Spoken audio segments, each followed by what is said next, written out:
বন্ধুরা, পশ্চিমবঙ্গের বিভিন্ন কলেজ ও ইউনিভার্সিটি থেকে প্রতি বছর প্রচুর সংখ্যায় ছাত্রছাত্রীরা বিএড করছেন, ডিএলএড করছেন, মাস্টার ডিগ্রি করছেন এবং কি গ্র্যাজুয়েশন পাস করছেন, কিন্তু প্রতি বছর চাকরি হয় না।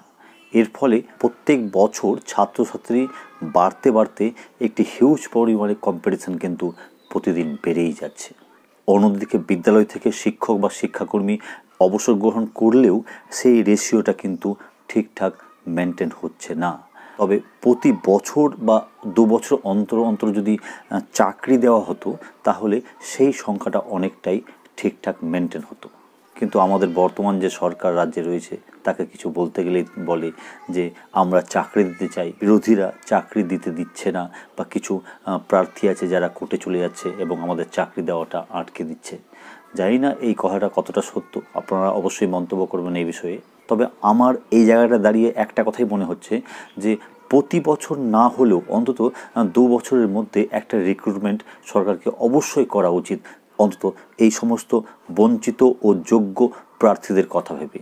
কারণ তারা যেভাবে প্রতিদিন যন্ত্রণার শিকার হচ্ছে তা সত্যি বন্ধুরা আর কোনোভাবেই মেনে নেওয়া যায় না, চোখে দেখা যায় না। আজকের এই ভিডিওতে মূলত 2022-এ যে সমস্ত টেট পাস প্রার্থীরা রয়েছেন, যারা বারংবার আমাকে মেল করছেন, কমেন্ট করছেন যে প্রিভিয়াস প্রাইমারি রিক্রুটমেন্ট প্রায় কমপ্লিট হয়ে গেলেও তাদের কবে ইন্টারভিউয়ের নোটিফিকেশান আসবে বা ভ্যাকেন্সি কত হতে পারে, সেই বিষয়ে আমি কিন্তু আজকে এই ভিডিওতে কথা বলবো। হ্যাঁ বন্ধুরা, 2022-এর কিন্তু একটি হিউজ পরিমাণে ভ্যাকেন্সি রয়েছে, যা আমি আজকের এই ভিডিওতে তুলে ধরবো। কিন্তু তার আগে ম্যাট 1594-এর মামলাটি মূলত 2014-র 6টি প্রশ্নবহুল মামলা, যেটা ডিভিশন বেঞ্চের রায় দিয়ে দিলেও সুপ্রিম কোর্টে বর্তমানে মামলাটি বিচারাধীন। Diary number 43373/2023 Dibyendu Kundu versus the West Bengal Board of Primary এডুকেশনের মামলাটি। সেই মামলা লাস্ট হিয়ারিং হয়েছে গত বছর নভেম্বরের 6 তারিখ। হ্যাঁ বন্ধুরা, কিন্তু তারপর আর কোনো হিয়ারিং হয়নি। যদিও এর নেক্সট হিয়ারিংয়ের ডেট আগামী 9 তারিখ, মানে এপ্রিল মাসের 9 তারিখ ছিল, কিন্তু সেটা পিছিয়ে গেল। হ্যাঁ বন্ধুরা, কোনো অজ্ঞাত কারণে সেটা পিছিয়ে গেল এবং সেই মামলাটি কজ লিস্টেড হয়েছে 26 এপ্রিল। তবে এই মামলাটি কমপ্লিট হওয়ার আগেই যদি 2022-এর ইন্টারভিউর নোটিফিকেশান দিয়ে দেয় তাহলে অবশ্যই 2022-এর প্রার্থীদের জন্য খুবই মঙ্গল। অন্যদিকে বর্তমানে প্রাইমারির ভ্যাকেন্সি কিন্তু যথেষ্ট জমা পড়েছে। হ্যাঁ বন্ধুরা, আপনারা দেখেছেন প্রাইমারির লাস্ট যে রিক্রুটমেন্ট হয়েছিল সেখানে শূন্যপদ ঘোষণা করা হয়েছিল 11,765টি, কিন্তু বর্তমানে যে ভ্যাকেন্সি রয়েছে তা 11,765 থেকে অনেক বেশি। হ্যাঁ বন্ধুরা, আমি একটু খোঁজখবর নেওয়ার চেষ্টা করেছি। ভ্যাকেন্সি টেন্টেটিভ বলা যেতে পারে, কারণ সমস্ত ভ্যাকেন্সি ডিপিএসসি থেকে এখনও জমা পড়েনি। তো একটু আইডিয়া করে বলা যেতে পারে যে 17-18 হাজারের বেশি। হ্যাঁ বন্ধুরা, সেই সংখ্যাটা 24-25 হাজারও যেতে পারে, এইরকম ভ্যাকেন্সি কিন্তু রয়েছে। তবে 17-18 হাজার এর বেশি হবে এটা নিশ্চিতভাবে বলাই যায়। তবে এখন প্রশ্ন হলো যে তাহলে কি আপনাদের মানে 2022-এর যে ইন্টারভিউয়ের নোটিফিকেশান আসবে সেই ইন্টারভিউয়ের নোটিফিকেশানে কি 17-18 হাজার বা 22,000-25,000 ভ্যাকেন্সি থাকবে? দেখুন বন্ধুরা, এই বিষয়ে আপনাদের একটু পরিষ্কার করে নিই। এই বিষয়ে আমাকে কয়েকজন কল করেছিলেন, আমি তাদেরকেও বলেছি, প্লাস মেলেও উত্তর দিয়েছি যে পর্ষদ বা কমিশনের কাছে যতগুলো ভ্যাকেন্সি থাকে সব ভ্যাকেন্সির উপরে কিন্তু পর্ষদ বা কমিশন নিয়োগ করে না বা রিক্রুটমেন্টের জন্য দেয় না।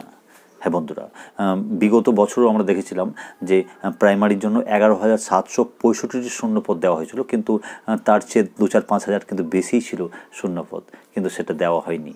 এবারেও যে পর্ষদ কী করবে সেটা পর্ষদের উপরে সম্পূর্ণটা ডিপেন্ড করছে। পর্ষদই সম্পূর্ণ এই বিষয়টি নির্ধারণ করে, তারা সম্পূর্ণ ভ্যাকেন্সির উপরে নিয়োগ প্রক্রিয়া শুরু করবে না কিছুটা তারা হাতে রেখে দিবে, সেটা পর্ষদের উপরেই ডিপেন্ড করছে। তো যাই হোক, দেখা যাক, নোটিফিকেশান আসলেই সেটা পরিষ্কার হয়ে যাবে। এবার প্রশ্ন হলো যে আপনাদের অর্থাৎ 2022-এর টেট পাস প্রার্থীদের নোটিফিকেশান কবে আসবে? এই বিষয়ে পর্ষদ সভাপতি গৌতম পালি কিন্তু উত্তর দিয়েছেন কয়েকদিন আগে। আপনারা দেখেছেন যে গৌড়বঙ্গ বিশ্ববিদ্যালয়ের একটি অনুষ্ঠানে তিনি এসেছিলেন এবং কিছু টেট পাস প্রার্থীর 2022-এ তাকে প্রশ্ন করেছিলেন যে তাদের ইন্টারভিউ নোটিফিকেশানের বিষয়টি। তো তিনি উত্তর দিয়েছিলেন যে প্রাইমারির থার্ড কাউন্সিলিংটি এখনও বাকি রয়েছে, সেটা কমপ্লিট হবে এবং কি 2020-22 ডিএলএড মামলাটি যেটা রয়েছে যার প্রায় হেয়ারিং শেষের দিকে। হ্যাঁ বন্ধুরা, 2-3টি হেয়ারিংয়ের পরেই কিন্তু এই মামলার রায় দিয়ে দেওয়া হবে, এরকমই আশা করা যাচ্ছে। তো সেগুলো হয়ে যাওয়ার পরেই কিন্তু নোটিফিকেশান আসবে। বলতে গেলে 15ই জুনের আগে নোটিফিকেশান আসছে না, এগুলো হয়ে যাওয়ার পরেই কিন্তু নোটিফিকেশান আসবে। বিশেষ করে থার্ড কাউন্সেলিংটা হয়ে যাওয়ার পরেই নোটিফিকেশান দেওয়ার একটি সম্ভাবনা রয়েছে। তবে 2022-এর প্রার্থীদের জন্য একটু ভালো খবর এটাই যে পর্ষদ সভাপতি কিন্তু একটু ইঙ্গিতও দিয়েছেন যে এই 2022-এর ইন্টারভিউ নোটিফিকেশানের আগে 2023-এর যে ডিসেম্বর মাসে প্রাইমারি টেট পরীক্ষা নেওয়া হয়েছে তার রেজাল্ট পাবলিশ করবে না, এরকম কিন্তু একটি ইঙ্গিত দিয়ে রেখেছেন। তবে সেটাই যে কনফার্ম এরকমভাবে বলা যাচ্ছে না, কারণ এর আগেও পর্ষদ সভাপতি অনেক কথাই বলেছিলেন যা পরবর্তী ক্ষেত্রে কিন্তু মেলেনি। তো যাই হোক, দেখা যাক কী বিষয়টি দাঁড়াচ্ছে। অবশ্যই চেষ্টা করবো আমি আমাদের এই চ্যানেলে তুলে ধরার। ভিডিওটি ভালো লাগলে অবশ্যই একটি লাইক ও বন্ধুদের মাঝে শেয়ার করার অনুরোধ রইল। তাহলে দেখা হচ্ছে পরবর্তী ভিডিওতে। ততক্ষণের জন্য সকলে ভালো থাকুন ও সুস্থ থাকুন। ধন্যবাদ।